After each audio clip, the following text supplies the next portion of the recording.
Morning and welcome to Daily Red Devil for all of your latest Manchester United transfer news and talk. Before we get into today's video, please make sure to drop a thumbs up, give the video a like. Let's try and see 500 likes on today's show. And if this is your first time watching, don't forget to subscribe. Bottom right hand corner, live every single day. Now, obviously we've got a game today. Manchester United play Everton at 12:30. The final Manchester United-Everton at Goodison Park. What are your score predictions? Let me know in the comment section. Will Manchester United win this game? We will start the show off by doing a little bit of a match preview. I say it's a big game. I mean, every game in the Premier League now is a big game for Manchester United because, there's still this talk of relegation, isn't there? I think it's a little bit far-fetched, but obviously it is still mathematically possible at the moment. We are 12 points in front of Ipswich. If we were to lose today and Ipswich were to win, they'd be 9 points behind us. And obviously we play them at Old Trafford, I think, on Wednesday. So, if Ipswich will win their next two games, which is incredibly unlikely considering they've only won 3 all season, but let's just say for argument's sake that they win today and win against us on Wednesday, they would then be 6 points behind us, which I still think is a pretty big gap. And I think is unlikely because they've won 3 games out of 25 and they haven't won a single game in the last 5. But obviously, crazy things can happen in football. You never know. Everton are one of the informed teams in the Premier League. They've won 4 out of the last 5 games. They've got the same record as Arsenal do at the moment. They've got a better record than Liverpool at the moment. So it's going to be incredibly difficult. Obviously, going away to Goodison Park is never easy. We saw Liverpool get a draw there. Was it last weekend? And obviously, going up against David Moyes as well is never going to be easy. Ex-Manchester United manager always has a point to prove against Man United. Score predictions-wise, it's so difficult to predict at the moment, isn't it? So difficult because we might go out and we might see the best performance we've seen under Ruben Amorim. That's possible, isn't it? We've had a whole week of training. Or we might go out and get battered 4-0. I honestly cannot predict the Man United scores anymore. And I think that kind of softens the blows. We could go and win 4-0 today. We could go and lose 4-0 today. And it's pretty much impossible to predict which way it's going to go. I think if I'm thinking about it with my sensible hat on, I'd probably say a draw with lots of goals. I would say maybe 2-2. We are creating chances at the moment. We're just not finishing them. And if we start finishing our chances, I think, well, it's a fact. Our position in the table would be very, very different. When you think that West Ham game, the day Erik ten Hag got sacked, how we didn't win that game, I will never know. We missed 3 open goals. Against Tottenham last weekend, Garnacho pretty much missed from 5 yards away, skied it. We have so many opportunities to score at the moment. We are creating chances. We're just not finishing them. So for me personally, it's not so much on our defence. I think our defence is, yes, we do concede, but it's mainly, and this isn't me singling someone out, but a lot of the goals we concede at the moment are because of individual mistakes, and a lot of the time that's because of Onana. If you think that Tottenham goal, there was a relatively easy shot, and he spilled it to James Maddison, and he taps it in. And other than that, I don't think they really created that much, did they? So it's weird. It's a weird position to be in, isn't it? If we were to win today, we could go as high as 12th, which again isn't really much to cheer about, but it's better than being 15th. If we were to lose today, as I said, we could go down as low as 16th, which is mental. To think that Man United is 16th, would be 16th in the table with only 12 games left to play. Who do Ipswich play today? Let's have a little look. Let's have a look who Ipswich play quickly. Ipswich play Tottenham at home today. Wow. I can see why people are starting this whole narrative of Man United are in a relegation battle, right? And some people think it's ridiculous, other people don't. But Ipswich are at home today against Tottenham. And Tottenham are as bad as we are at the moment. I could see Ipswich getting a result against Tottenham today. And then we play Ipswich in I think it's on Wednesday at Old Trafford. So I can see why people have started working out this calculation that if we were to lose today and lose against Ipswich, we'd only be 6 points off the relegation. But I still think it's too many points to get relegated. Maybe Ipswich win against Tottenham today and beat us in the week. I think it's unlikely that both of those results happen, but it's possible. I don't know. I don't know what to think. But one positive, or 3 positives really, is that Lenny Yoro is back. Manuel Ugarte is also back, which is amazing. And Christian Eriksen is also back as well. So we've got 3 players back in the team, which I think will make a big difference. I think Manuel Ugarte in that midfield will be much better. I imagine he'll take Casemiro's place. And I don't know about Eriksen. I don't think Eriksen will play personally. I think he'll be on the bench. Lenny Yoro, maybe he gets some game time. Just trying to remember who started in defence against Tottenham. It was De Ligt, Maguire. Was it De Ligt, Maguire, Mazraoui? I'm sure someone in the chat would know. I'm just going to double check. Obviously, Martinez is injured. Johnny Evans is injured. Lindelof didn't play. So yeah, it must have been Mazraoui, De Ligt, and Maguire. Yeah. So I imagine Lenny Yoro will come into that back 3. So it might be Maguire, De Ligt, Yoro, midfield of Fernandes and Ugarte, Dorgu and Dallo as your wing backs, Xerxes, Garnacho, Højlund as your attacking players. I think it'll probably be that. So 2 players coming in back into the squad, Ugarte and Lenny Yoro, and then obviously Eriksen will be on the bench. And then there'll probably be some youth players on the bench as well. I think Chido Obi Martin has travelled, I think, from what I've seen. Lindelof will obviously be there. Aiden Heaven will be there. So, yeah. I'm quite excited about this game, but I'm also, I'm not going to sit here and say, oh, we're going to batter them, because I just don't think that's going to happen. I think it's going to be a difficult game. Hence, Liverpool only managed to get a draw there. But yeah, let me know your score predictions in the comment section. I'm going to go 2-2.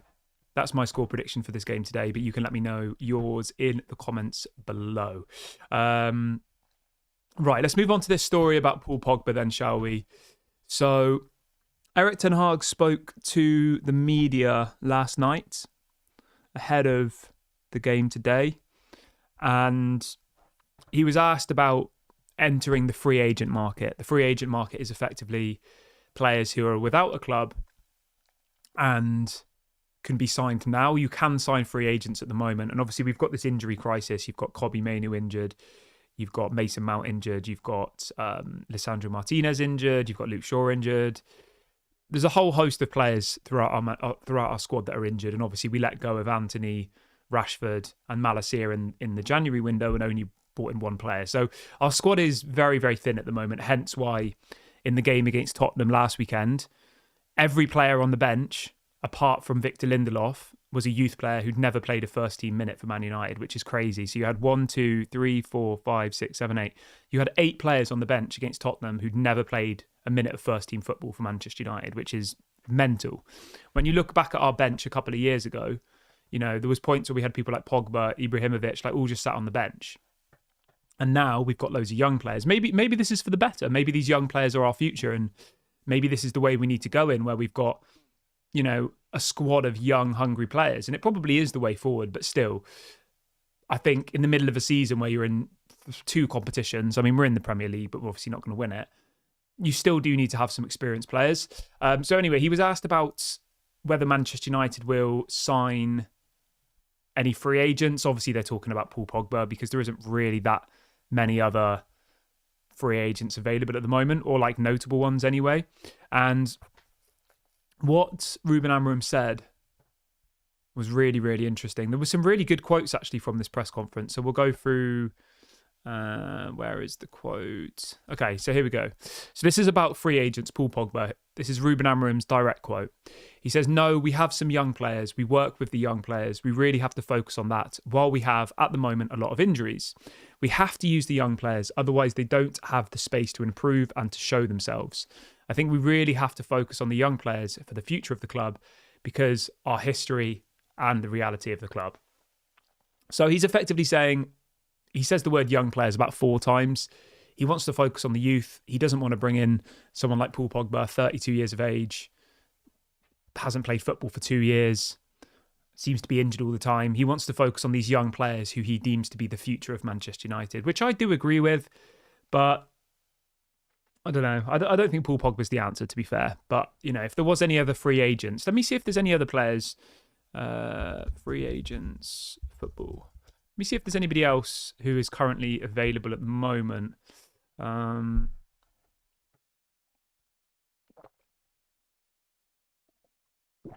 So, I mean, there's not really that many.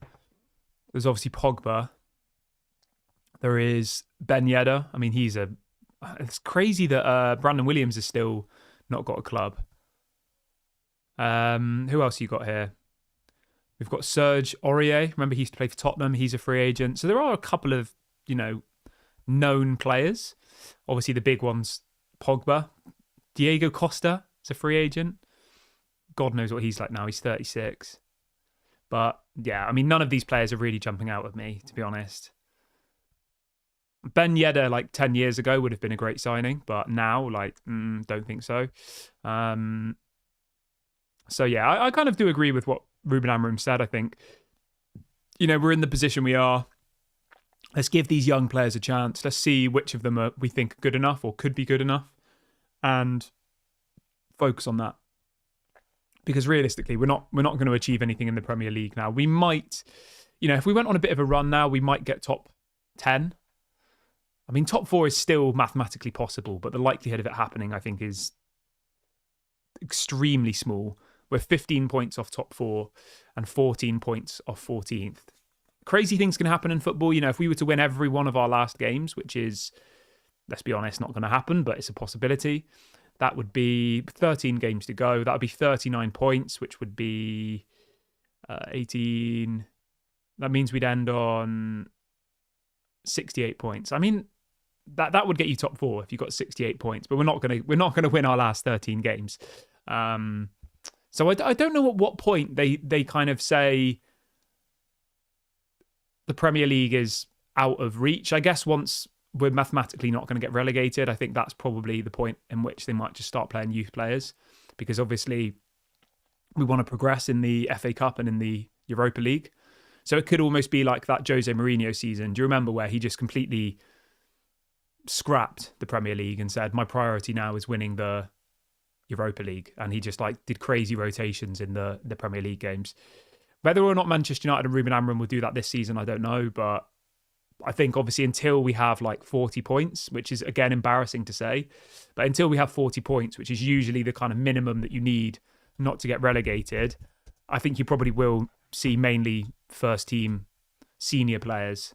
I say 40 points. Last season, Luton Town finished 18th and they had 26 points.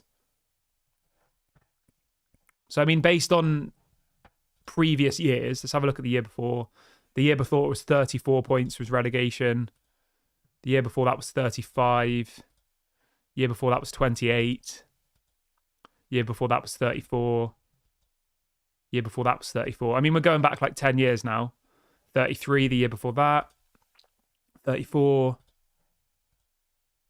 37. So I think realistically, again, this is so embarrassing that we're having this conversation, but I think realistically, if we can get to 35 points, I don't think Man United will be relegated. And, the question is, can Manchester United win 2 more games between now and the end of the season? And the answer is probably yes. And will any of those other teams in the bottom 3 win? I mean, they'd need to win Leicester, Ipswich and Southampton would need to win probably half of their remaining games to have any chance of staying up. Southampton have only won 2 games so far. Leicester have won 4 and Ipswich have won 3. So the likelihood of them winning 6 or 7 of their final games is pretty much impossible. But crazy things do happen. Obviously, Leicester City won the Premier League. No one expected that. Maybe Ipswich Town go on a bit of a run and win 5 games in a row, and then the relegation battle opens up. But you obviously have to remember Wolves are Wolves are only 2 points ahead of Ipswich. So, if Ipswich did come out of the relegation zone, the likelihood is that Wolves would be dragged down into there anyway. So I think we're all right. But the point I was trying to make was we need to get to 35, 40 points. And then at that point, I would just play the youth players. I'd start Chido Obi Martin every game. I'd start Seko Kone. I'd start Harry Amas. Why not? We have nothing to lose. Some would say that it's good experience for the first team squad to gel together and all the rest of it. But at the same time, I think our priority does have to be winning the Europa League. We need to get Champions League football next season. And if we can win the FA Cup or at least get far into the FA Cup, that will help us massively. Let's talk a little bit about the Europa League really quickly then. So I assume you've already seen that we have drawn Real Sociedad. which it was my least favourable draw. I was hoping that we'd get AZ Alkmaar, who are also a good team, don't get me wrong. But yeah, how is everyone feeling about this? So we play Real Sociedad on the 6th of March, which is, it's not very long away, is it? It's like, is it next week? The week after? Let's have a little look. 6th of March is a week on Thursday. We play Real Sociedad away from home. And then the following week, on the 13th, we play them. Sorry, we play them away first, and then we play them at home on the 13th. Let's have a little look at the head-to-head. I feel like last time we played them, we beat them, didn't we? We played them in 2013. We beat them 1-0 and drew with them 0-0. It's always the Spanish teams that seem to knock us out, though, isn't it? Always seems to be the Spanish teams. But, yeah, I mean, realistically, when you look at our path to the final, we should still be winning the Europa League, in my opinion. So if we beat Real Sociedad, we would either then play Lyon or Bucharest. I'm confident we could beat both of those teams on our day. And then if we beat them, we'd go to the semi-final and we'd either play Roma, Athletic Bilbao, Fenerbahce or Rangers. Again, I'm pretty confident we could beat them. And then obviously if we get through to the final, it would either be Tottenham, AZ Alkmaar, Frankfurt, Ajax, Olympiacos, Bodo Glimt, Lazio or Victoria Pilsen. I mean, on our day, we should be beating any of those teams. And I know people will be like, we're 15th. How can you say that? But when you think of how, how many international players we've got, how much money we spend on wages and stuff, like the one thing I will say about these players is when it's a big game, against the Liverpool and Arsenal and Man City, they do usually show up. It's the smaller games like today, the Everton away, where they crumble or they don't seem to be able to build themselves up to the point. So, yeah, I think we are really a cup team, aren't we? We won the FA Cup, the League Cup within the last 2 years. We got to another FA Cup final. We are really a cup team. And I think these players do seem to be able to motivate themselves when it's the bigger games in the cups, the quarterfinals, the semi-finals. It's when we play Bournemouth at home in the Premier League or Crystal Palace at home in the Premier League. The other team always seems to want it more than us, which is a problem. But when we play these cup games or these, the Liverpool Man United games or the Manchester derbies, they always seem to bring themselves up to the level required. So I'm still pretty confident. Yeah, I'm confident. I think if we can get past Real Sociedad, then I'll be very confident. But yeah, we'll see. We'll see how it goes. What have we got in the chat?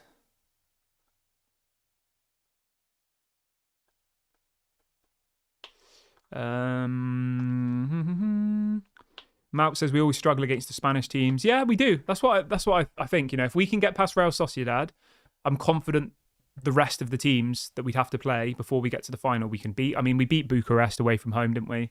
Lyon are a good side, but I think we'd beat Lyon.